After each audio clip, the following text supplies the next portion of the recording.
guys, and welcome to my favorite video of the year, my end of the year top 10 list. And 2022 has actually been a great year.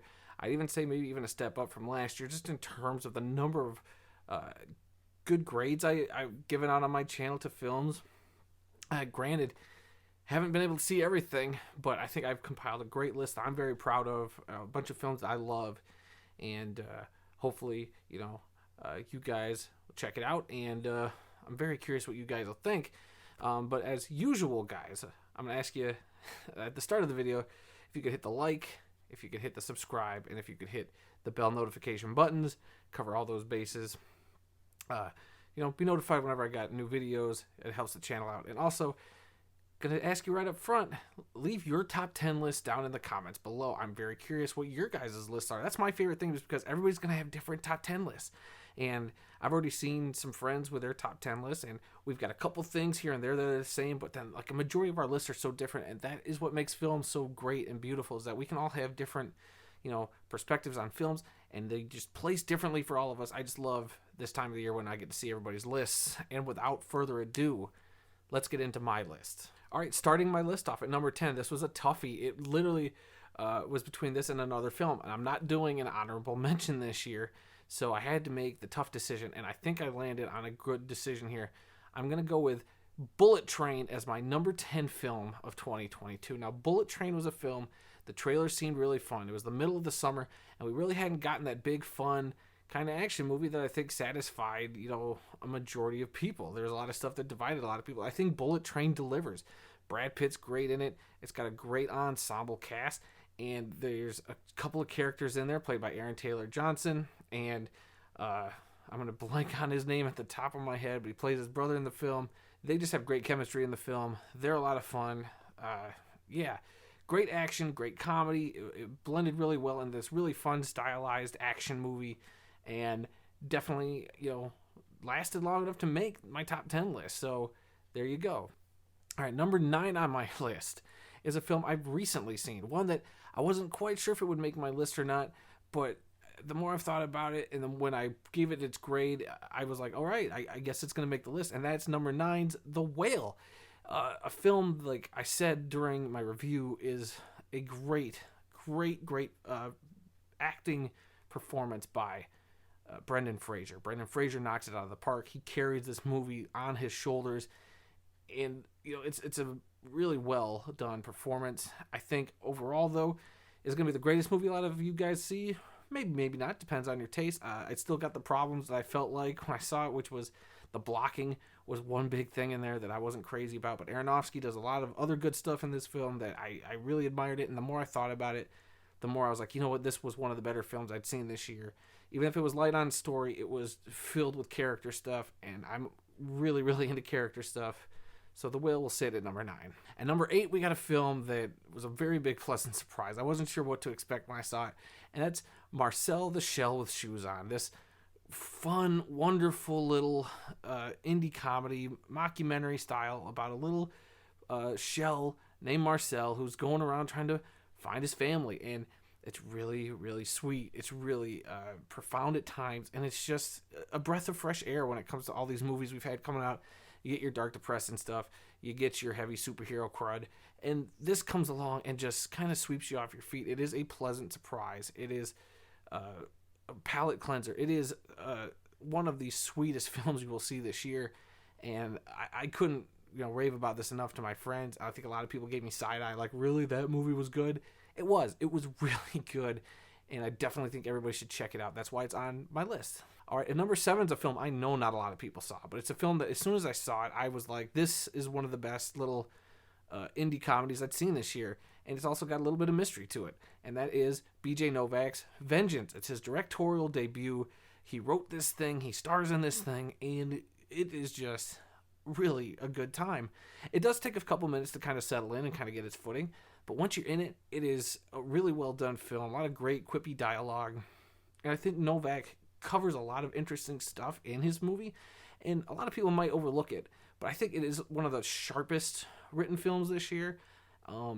I think, he's got a couple of really good messages in there that really hit me really hard.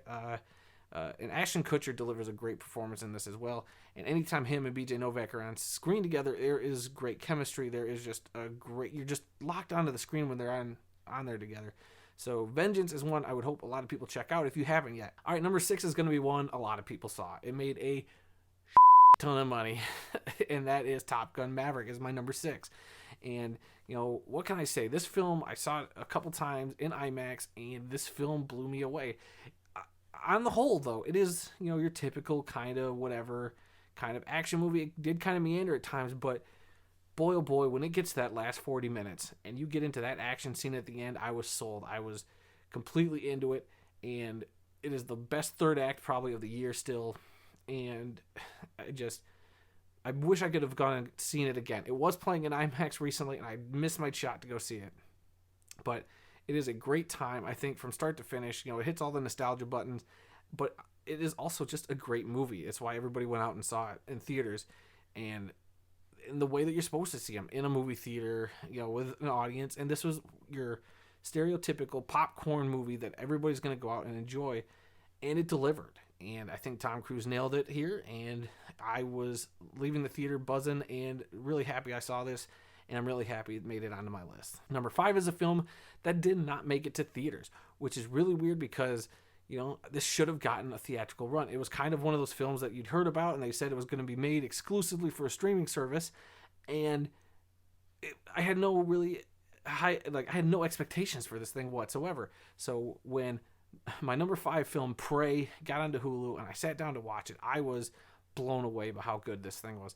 It is a nice little, you know, compact story, hour and a half. You know, you get in, you get out. It is a great story about a girl who is just trying to prove herself to her tribe, but that here comes a frickin' predator, and it's the most badass a predator's been in a long time, and it just delivers. It does everything you want in a Predator movie, but in a brand new setting that we kind of want more from, or at least we want something like this again.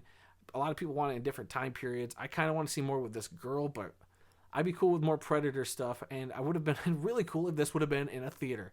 So if you haven't checked it out yet, go to Hulu, check this out. This is one that should, you know, please almost anybody. Even if you're not a Predator fan, this is still a really good, fun little action movie, and I think, you know, the reason it's at my number 5 is because it's that darn good.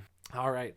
Number 4 is one that can be found on Netflix right now. It was in theaters for a little bit, and that is Glass Onion. That's right. Glass Onion, the sequel, well, sequel in quotes to Knives Out, has not really anything to do with the first movie except for Benoit Blanc, played by Daniel Craig. This movie is fun.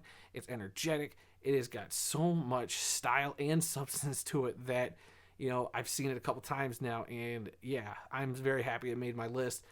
It's one of the best sequels you're going to see out there, but it's also a great standalone mystery. You don't even have to see the first one to enjoy this one. That's a big selling point, I think, for people. You know, Daniel Craig's performance, and every performance by every actor in this is incredible, and it's so much fun. And I think if you go into this, you know, not knowing anything, you're going to come out loving it. I know it's a high bar to set, but hey, when you're my number 4 film, I think you deserve that kind of praise. All right, my number 3 film is Elvis. That's right. I actually really dug this Elvis movie. A little long, sure. Maybe that's what kept it from getting higher on my list, but the stylization, the acting in this is incredible. The costumes, the set designs, everything in this just kind of melded together for me in a great biopic. This is like one of those films, you know, every few years you get a biopic about a great group or artist that kind of, I won't say revolutionizes things, but it's just, that's like a touchstone for like a decade or half a decade. It's like, oh, you remember that film a few years ago? Like, that's kind of the gold standard of the biopic. I think right now Elvis is kind of that new standard for how good a biopic could and should be. And I think a lot of these other ones that have come out recently are going to have a hard time living up to what Elvis does. Austin Butler kills it in this as Elvis. Tom Hanks kills it as the Colonel. And it's just a really, really well done film with great music, great set pieces, and just, even though it's a little long, I didn't feel it for most of it. And that's a big testament to Baz Luhrmann and the way this film goes. And yeah, number 3. All right, and my number 2 film of the year. I struggled with this one and my number 1, but number 2 is Everything Everywhere All at Once.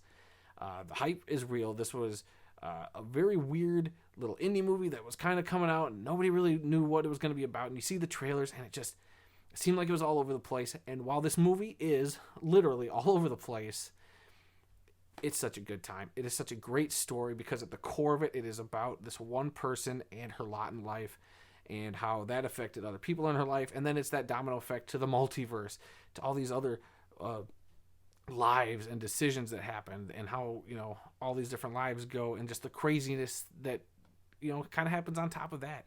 A world with sausage or hot dog fingers. I mean, you telling me like you can work that in and make it, emotional and work in this film? And it does. They find the emotional core and they build this craziness around it. And it is a great time. It is a thought-provoking time. It is a visual spectacle. And it is an emotional roller coaster. It is so much stuff all wrapped into one awesome film.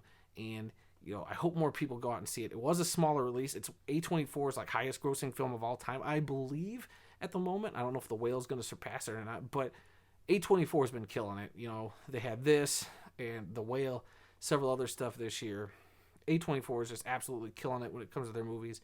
So if you haven't had a chance yet, go see Everything Everywhere All at Once. I promise you, it is that good.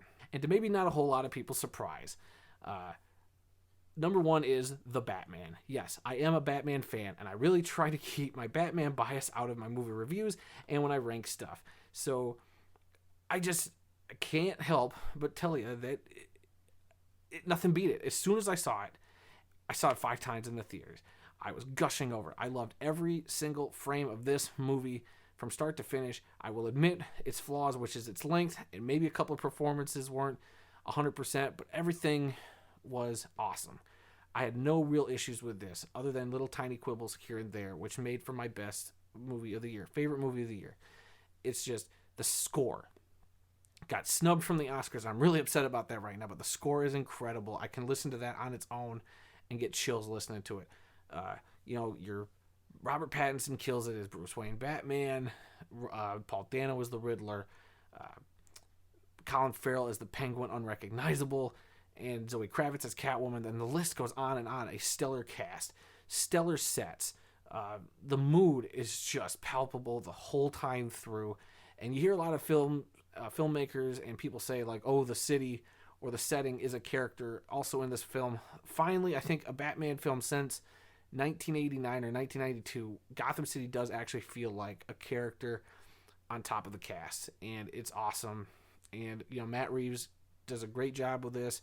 I'm curious to see where this little pocket standalone Batman universe can go, and it's just, I'm floored by a 3-hour Batman movie that's also a detective noir, gritty crime drama. It's so much in one, and it exceeds, and excels from the superhero genre. It did everything I wanted it to do and then some. And I'll still talk about it all day long today, 9 months later. So that's my number one, The Batman. And that's it, guys. That is my list. What is your list? I asked you at the beginning of the video. I'll ask you again. Leave your top 10 list down below. I'm very curious to hear what your list is for this year. And stay tuned, guys, because I got another one coming about my top 10 most anticipated films for 2023. And until that video, guys, I'll be seeing you.